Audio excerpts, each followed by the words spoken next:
Сәлем достар, қазіргі кезде хит болып жатқан осындай тұмар қамырдың рецептісі, яғни 5 бармақтың қамырын жасаудың оригинал рецептісі керек болып қызық болып жатса, достар, менің видеомды соңына дейін қараңыздар. Маған подписация жасап және қоңыраушаны басып қоюды ұмытпаңыздар, достар. Ең алдымен бізге керекті ингредиенттеріміз: суымыз, бір жұмыртқамыз, ұн және тұз, растение масламыз керек болады. Алдымен құрғақ ыдысымызға суымызды құйып алатын боламыз. Барлық достар, осы рецептілерім видеоның төменгі жағында описание дейтін бөлім бар. Сол бөлімге толық рецептіні жазып көрсетіп қойғанмын.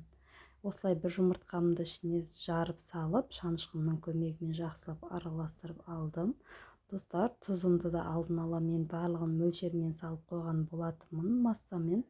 Осылай бір чайна ложка тұзымызды салып, чайна ложкамен шанышқымызбен жақсылап араластырып алатын боламыз. Тұзымызды кішкене ерітіп араластыратын боламыз. Енді растение масламызды қосатын боламыз, достар.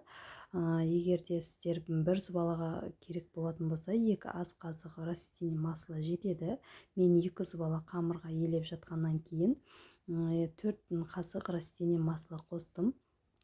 Егер де сіздер бір ғана зубала жасаймын десеңіздер, осы жасаған рецептінің жартысы мөлшерін ғана қолдансаңыздар болады. Осылай майымызды құйып, шанышқымызбен араластырып, сосын қолыммен жақсылап араластырып алдым. Және ұнымды 3-4 бөлікке бөліп, жақсылап нығыз қылып қамыр илейтін боламыз, достар. Міне осылай бірінші бөлігімді ұнымды салып, қолмен елеп алдым, достар. Менде штатив болмағаннан соң қолмен түсіремін. Міне солдан кейін міне екінші ұнымды салып алдым. Және де 3 бөлікке ұнымды бөліп, осылай қолмен жақсылап қамыр жасадым, достар. Бұл қамырымызды мантыге жасасаңыздар, нан салмаға, ұн қуырдаққа да істетсеңіздер болады. Езілмейді, жыртылмайды, өте тамаша болады, достар. Міне осындай нығыз қатты қамыр елейтін боламыз. Осы қамырымызды 2 бөлікке бөліп, қолымызбен зубала жасап және ыдысқа салып қоятын боламыз.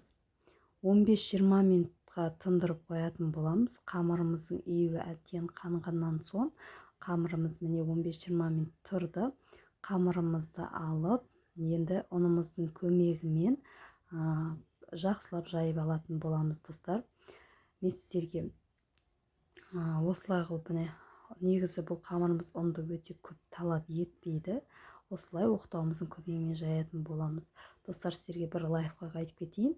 Осылай қамырымызды барлық жерін бір тегіс қылып, бір жер қалың жұқа болып қалмастай қылып жаюды үйренгілеріңіз келсе, онда қамырды осылай орап алып, тек оқтаудың екі шетін ғана, қамырдың үстіне емес, тек екі шетін ғана басып жайсаңыздар, қамырларыңыз өте жұқа болып бір келгі жайылатын болады. Міне достар, жұп-жұқа болып жайылды, ешқандай жері жыртылмайды, қазанға салғанда да езілмейді, достар. Міне қамырларыңыз дайын, барлығын кесіп осылай дайындап қойдым.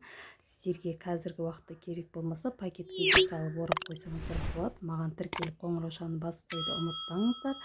Қазір мен 5 бармақ жасайтын болғаннан кейін осылай кесіп холодильникке салып қойдым, достар. Ешқандай жабыспайтын болады. Сіздермен бірге болған